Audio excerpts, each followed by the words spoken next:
તો આ એક વાત હતી જીવાતની. હવે બીજો એક પ્રશ્ન ખેડૂતોનો છે. એટલે ખાતરે આવી ગયું અને રોગ જીવાતની વાત તમને મેં કરી. હવે એક બીજો પ્રશ્ન છે કે પહેલાના સમયમાં ખેતી એટલે શું? તો કે પેટ ભરવાનો કાર્યક્રમ. શું?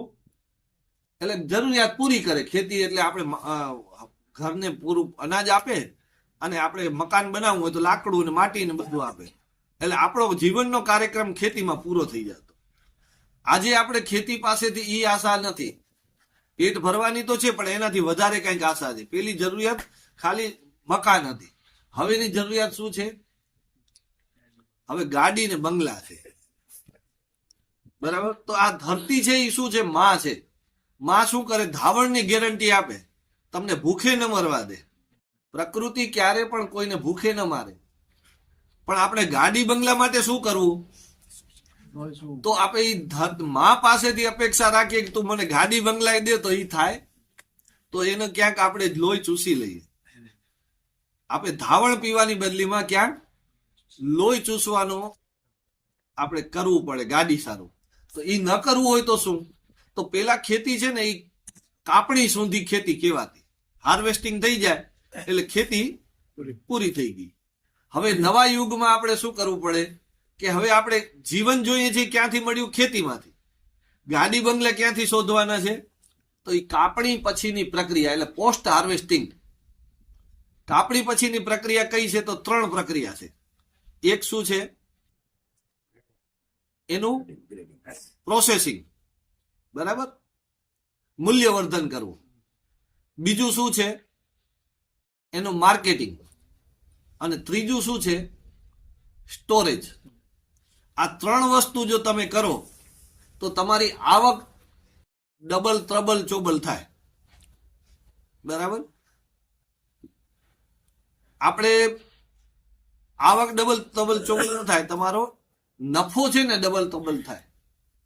આપણે નફાથી જ આપણું છે ને, બાકી તો ખર્ચો છે એ આપણો છે જ નહીં. પણ ખેડૂત શું વિચારે છે કે આપણો નફો કેટલો છે એને ગણતરી જ નથી. તમે બધે ઘઉં ઉગાડો છો, કેટલા રૂપિયામાં વેચો છો? માર્કેટના ભાવે કેટલો ભાવ? 500 રૂપિયા. 500 રૂપિયા. એટલે 22.5 રૂપિયામાં તમારા ઘઉં જાય છે. બરાબર છે. 22.5 રૂપિયામાં ઘઉં ગયા, એમાંથી તમારું ખાતર, દવા, બીજ, પાણી, મજૂરી, આ બધું બાદ કરી નાખો તો તમારા કેટલા રૂપિયા હશે? તો કોઈ ખેડૂત 5 રૂપિયા મળતા હશે, કોઈકને 4 મળતા હશે, કોઈકને 3 મળે, કોઈકને 2 મળે. બાકીનો બધો શું છે? ખર્ચો છે. તો તમારો નફો કેટલો થયો? 4 રૂપિયા થયો, ધારો કે એવરેજ ગણીએ તો. બરાબર. તો 4 રૂપિયા નફો છે. હવે તમે જે કઈ માલ છે એ કેને વેચો છો? વેપારી. વેપારી શું કરે છે? તો એની પાસે એક આટલું આપણે બેઠા છીએ, આવો 1000 ફૂટનો એક પ્લોટ છે, 30 બાય 30 નો.